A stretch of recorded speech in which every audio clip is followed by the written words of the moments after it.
কিন্তু নিজকে বৰ মুছলমান বুলি দাবী কৰি আছে। আমি মুছলমান এনে আমাৰ সমাজত মুছলমান কাক বুলি কয়? যোনে বাছ আপোনাৰ কি কয় দুটা ঈদৰ নামাজ পঢ়িছে, কুৰবানীৰ মাংস খাইছে, বাছ গৰুৰ মাংস মানে গৰু খোৱাই মানে মুছলমান। এইটো আমাৰ সমাজত এইটো ইমান ইছলামৰ পৰিভাষা।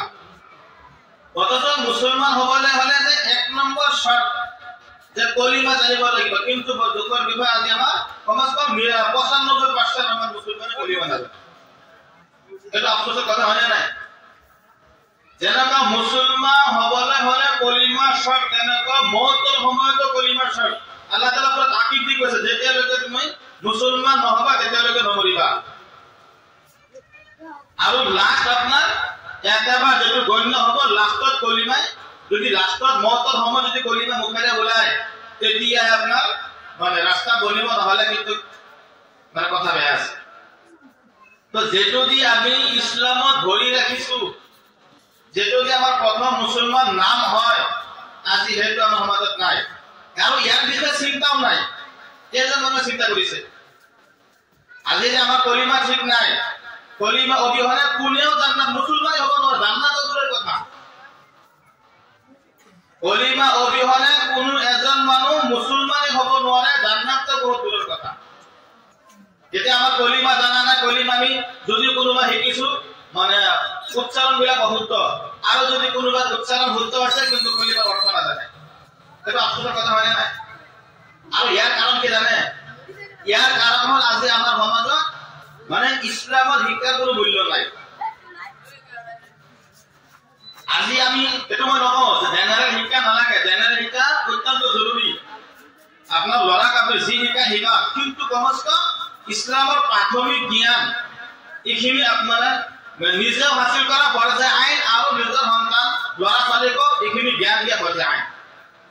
ইসলামৰ মৌলিক শিক্ষা, প্ৰাথমিক শিক্ষা, তাৰ মানে যিখিনি শিক্ষা দিলে কমচে কম কলিমা জানো, হালাল হাৰাম চিনি পাওঁ, নমাজ কমচে কম 5 ওয়াক্ত নমাজ পঢ়িব পাৰো। 5 ওয়াক্ত নমাজ পঢ়িবলৈ কমচে কম 4টা সূৰা লাগে। এইবিলাক ইবতিদায়ী বস্তু মানে প্ৰাথমিক বস্তু, কমচে কম এইখিনি জ্ঞান ইসলামত হাসিল কৰা ফৰজে আইন। নমাজ পড়া যেনেকা ফৰজে আইন, তেনেকা নমাজৰ নিয়ম নীতি জানা ফৰজে আইন। ইমান হাসিল কৰা ফৰজে আইন, তেনেকা ইমান যে মই মুমিন হলো, মুছলমান হলো মুখেৰে প্ৰকাশ কৰিব লাগিব, সেইটো জানা আপোনাৰ ফৰজে আইন। সেইটো আপোনাৰ কলিমা শিকোৱা। আমি তো বৰ নিজকে মুছলমান বুলি দাবী কৰো। জুম্মাৰ দিনা বাস জুম্মা নামাজ পঢ়িছো, ঈদৰ দিনা 2 ঈদৰ নামাজ পঢ়িছো, গৰু কুৰবানী কৰিছো, গৰু মাংস খাইছো, ভাবিছো মুছলমান হৈ গলো, অথচ আমাৰ কলিমা শুদ্ধ নাই। আৰু ইয়াৰ কাৰণ মূল কাৰণ হল যে আজি আমাৰ সমাজত ইছলামৰ শিক্ষাৰ কোনো দাম নাই। নিজৰ এতিয়া চাওক, নিজৰ ল'ৰা ছোৱালীক বাপৰে বাপ ডাক্তৰ বনাবলৈ হলে আপোনাৰ মাস্টাৰ বনাব, ডাক্তৰ বনাব, ইঞ্জিনিয়াৰ বনাব, কিমান মেহনত। জন্মৰ আগৰ পৰাই মেহনত, জন্মৰ আগৰ পৰাই মেহনত। বহুত মানুহ আছে মাকৰ পেটত সন্তান এতিয়া গৰ্ভধাৰণ কৰিল, তেতিয়া আপোনাৰ কাজু বাদাম খুৱাই আছে, কাঠ বাদাম খুৱাই আছে, বিভিন্ন ধৰণৰ ভাল বস্তু খুৱাই, যাতে সেই মহিলাজনী খাই পেলাই যিজন বাচ্চা পেটত আছে বা দিমাগ হয়, আৰু এতিয়াৰ পৰা নিয়ত আছে যে মই ডাক্তৰ বনাম, অমুক বনাম, তমুক বনাম, বনাম। এইবিলাক কথা নাই, এইবিলাক মুছলমানৰ অত্যন্ত জৰুৰী বস্তু। কিন্তু কথা হল আপনি এইবিলাকৰ লগত অলপ, মইতো কেতিয়া নকওঁ যে এজন মুৰ্শিদ হাফিজ বনাই দিয়ক, মুহাদ্দিছ বনাই দিয়ক, মুফতি বনাই দিয়ক, অমুক বনাই দিয়ক, এইবিলাক ফরজ নহয়, ওয়াজিব নহয়, জৰুৰী। বনাব পাৰিছে আলহামদুলিল্লাহ, মাশাআল্লাহ হৈছে, আখিৰাতৰ নাজাতৰ জৰিয়া হ'ব। কিন্তু প্ৰত্যেক নিজে হাসিল কৰা, নিজেৰ প্ৰত্যেক সন্তান ল'ৰা হোক ছোৱালী হোক ইসলামৰ প্ৰাথমিক জ্ঞান দিয়া ফৰজে আইন আপনাৰ ওপৰত। বাপেকে যদি নিজৰ ল'ৰা ছোৱালীক ইসলামৰ প্ৰাথমিক জ্ঞান দিয়া নাই, নিজৰ হিচাপটো দিব লাগিবই। আৰু এই যে ল'ৰা ছোৱালীক আমি শিক্ষা দিয়া নাই, ইসলামৰ জ্ঞান দিয়া নাই, ইয়াৰ উত্তৰ বাপেকে দিব লাগিব। আখিৰাতত জ্ঞান আছে অলপ নিজৰ টেনচন মানুহে শেষ কৰিব নোৱাৰিব, আনৰ টেনচন লৈ কেনেকৈ কৰিব।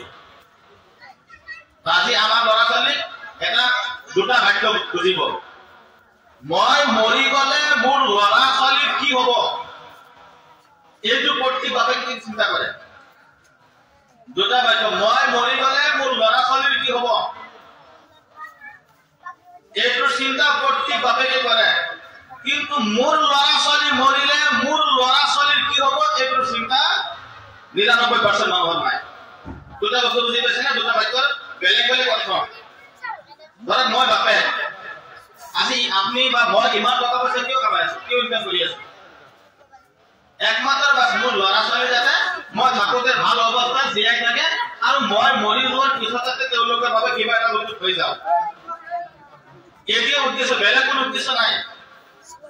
এইটোকে সংক্ষেপ ভাষাত কোৱা হৈছে যে বাপেকে প্ৰত্যেক বাপেকে এইটো চিন্তা কৰে যে মই যদি মৰি যাওঁ, মই মৰি যোৱাৰ পিছত মোৰ ল'ৰা ছোৱালী কি হ'ব। সেইকাৰণে নমাজ ৰোজা দিন ধৰম বাদ দি পেলাই 24 ঘণ্টা ৰাতি দিনে আপোনাৰ ল'ৰা ছোৱালীৰ কাৰণে চিন্তা কৰিছে।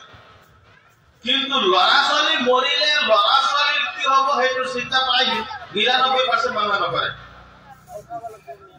দুটা বাক্যৰ বেলেগ বেলেগ কথা। যদি এইটো চিন্তা কৰিলে হয় যে মোৰ ল'ৰা ছোৱালী যেতিয়া মৰি যাব, মোৰ ল'ৰা ছোৱালী মৰাৰ পিছত মোৰ ল'ৰা ছোৱালী কি অৱস্থা হ'ব খবৰত, এই চিন্তা কৰিলে প্ৰত্যেক জায়গাত আপোনাৰ মানে প্ৰত্যেক আপোনাৰ অঞ্চলত প্ৰত্যেক মানুহৰ প্ৰত্যেক বাপেকে প্ৰত্যেক গাৰ্জেনে নিজৰ ল'ৰা ছোৱালীক ইছলামী শিক্ষা দিবে। তথাপি ইয়াত আলহামদুলিল্লাহ মাশাআল্লাহ আপোনালোকক মই বহুত ধন্যবাদ দিম। দেউতা আল্লাহ শুক্ৰিয়া, এটা মছজিদ আপোনালোকে কায়েম কৰিছে। হয়তো মছজিদ বনোৱাৰ আগৰ পৰাই, মছজিদটো লকডাউন হ'ল, এই মছজিদটো বনোৱাৰ বহুত ফায়দা হৈছে। আমাৰ আপোনালোকৰ ইমাম সাহেবকো বহুত মানে ধন্যবাদ, তেখেতে মানে জানে প্ৰাণে চেষ্টা কৰি আছে। মছজিদ বনাৰ আগত যেটো পৰিৱেশ আছিল ইয়াৰ বিগত পৰিৱেশ মোৰ নজৰত আপোনালোকে জানে, মছজিদ বনোৱাৰ আগত কি পৰিৱেশ আছিল আৰু এতিয়া কি পৰিৱেশ হৈছে।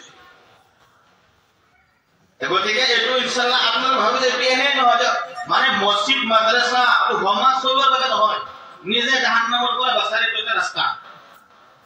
কাৰণ মছজিদ মাদ্ৰাসাহে আপোনাৰ মানে কমস কম প্ৰত্যেক মছজিদত যে মক্তবৰ আকৃতিত ইছলামৰ প্ৰাথমিক শিক্ষা হৈ আছে। আজি যদি আপোনালোকে মছজিদ নবনালে হয়, ইমামৰ নাৰাখিলে হয়, আপোনালোকে ল'ৰা ছোৱালী এনে বনাই বনাই বাছ ৰাতিপুৱা টোপনিৰ পৰা উঠিছে, মাৰ্বল খেলি আছে, এইটো খেলি আছে, এইটো খেলি আছে, কলেজত গৈছে, ডাক্তৰ হৈ গৈছে, কিন্তু আফচোচৰ কথা কৰিবই না। কিন্তু যে হওক আলহামদুলিল্লাহ মাশাআল্লাহ মছজিদ বনাইছে, ইয়াৰ দ্বাৰা বহুত ফায়দা হৈ আছে। মই এই বিষয়ে এটা ঘটনা শুনাও। এজন উকিল, এজন ডাঙৰ উকিল, বাপেকো উকিল, পুতেকো উকিল। তো বাপেকৰ ইন্তিকাল হ'ল, উকিলজনৰ ইন্তিকাল হ'ল। ইন্তিকাল হোৱাৰ পিছত পুতেকো উকিল, বেৰিষ্টাৰ, এডভোকেট। জানাজা হ'ব। জানাজা নমাজত যেতিয়া ধ্যান দি শুনিব, জানাজা নমাজত যেতিয়া ইমাম সাহেবে তাকবীৰ কৰি পেলাই নিয়ত বান্ধিছে, আল্লাহু আকবাৰ সাধাৰণ কথা সবেই জানে, প্ৰত্যেক মুছলমান মুখেৰে ওলাই আল্লাহু আকবার শব্দ, কিন্তু কঠিন শব্দ নহয়। তো পুতেকো আল্লাহু আকবার কৈছে, কৈ পেলাই 1 মিনিটৰ যোৱা নাই, চিঞৰ মাৰি পেলাই এনেকুৱা জোৰকে চিঞৰ মাৰিছে, মাৰি পেলাই বেহুচ হৈ পৰি গৈছে পুতেক। মানে বাপেকৰ জানাজা সম্পূৰ্ণ কৰিব পৰা নাই। মানুহে বেলেগ মানুহে ইমাম সাহেবে কিবাকে জানাজা সম্পূৰ্ণ কৰি পেলাই এই পুতেকৰ ওপৰত পানী চানি দি পেলাই আপোনাৰ ঘুষত আনাৰ সুধিছে যে আপোনাৰ কি হ'ল। পিছত তেখেতৰ দোৱা মানে শুনিব লগা দোৱা। তেখেতে কৈছে, আজি মোৰ বৰ দুখৰ কথা, মই ইমান ডাঙৰ, মোৰ বাপেকো ইমান ডাঙৰ উকিল, মই ইমান ডাঙৰ উকিল হলো, কিন্তু আফচোচৰ কথা মোৰ আজি বাপেকৰ জানাজা, মই জানাজাৰ পিছত আল্লাহু আকবাৰটো কলো, কিন্তু এতিয়া মই কি পঢ়ি মোৰ মুখে নোলায় নাজানো। মই ইমান জ্ঞান হাসিল কৰিলো, কিন্তু আজি মই মোৰ বাপেকৰ জানাজা পঢ়াত ভাগ্য পোৱা নাই। মানে আল্লাহু আকবাৰ কৈ পেলাই এতিয়া কোনটো দোৱা কৰিম, সানা পঢ়িম না দোৱা একো নাজানে। মই ইমান জ্ঞান হাসিল কৰি মই কি কৰিলো, যি জ্ঞান দি মই বাপেকৰ জানাজা পঢ়িব নোৱাৰো, সেই জ্ঞান দি মই কি কৰিম। যি হওক, আজি যে আমি ইছলামত 1 নম্বৰ বস্তু কলিমা, প্ৰায় 95% মানুহৰ কলিমা বহুত, কিছুমানৰ শুদ্ধ থাকিলেও অৰ্থ নাজানে। কলিমা পঢ়িব লাগিব, কলিমাৰ অৰ্থ জানিব লাগিব। যি হওক, ইছলামৰ 1 নম্বৰ বস্তু হ'ল আমাৰ কলিমা। যদি আমি কলিমা নাজানো, তেতিয়া আমাক ইছলামত আমি ধৰি ৰাখা নাই। এনে লাগে আব্দুর রহমান, আব্দুল্লাহ, অমুক তমুক মুসলমান নাম রাখি দিছো, দীঘলীয়া 3 হাত লম্বা নাম রাখি দিছো, কিন্তু যদি কলিমা নাজানো ইসলামৰ মানে দৰজাত আমি ঘুমাবই পাৰা নাই। মুসলমান হবলৈ হলে 1 নম্বৰ শৰ্ত আমাৰ মানে কলিমাটো শুদ্ধ কৰিব লাগিব। আৰু ইয়াৰ যদি একদম অনুৰোধ থাকিল, যদি কোনোবা কাৰোবাৰ এৰকম লাজৰ কথা নহয়, ইনশাআল্লাহ আপোনালোক ইমামৰ ওচৰত আহি পেলাই বহুত মানুহে শুনা পাইছো বা নিজৰ দেখা পাইছো, বহুত মানুহে আমাৰ মুৰব্বীসকল সূৰা কেৰাত জানা নাছিল, এতিয়া মেহনত কৰিছে, ইমাম সাহেব মেহনত কৰিছে, আপোনালোকে মেহনত কৰিছে, বহুত সূরা মানে বহুত খিনি জানিছে। তো যোনে যা কলিমা শুদ্ধ নাই আজিৰ পৰা নিয়ত কৰিলো যে সবে ইনশাআল্লাহ কলিমা কমস কম কলিমাটো শুদ্ধ কৰিম। ইনশাআল্লাহ কলিমা নাই সবে, নহলে মুসলমানক আমি ঘুমাবই নোৱাৰো। যি হওক 1 নম্বৰ হ'ল কলিমা, 2 নম্বৰ তুকিমা সালাহ, নামাজ আদায় কৰিব লাগিব।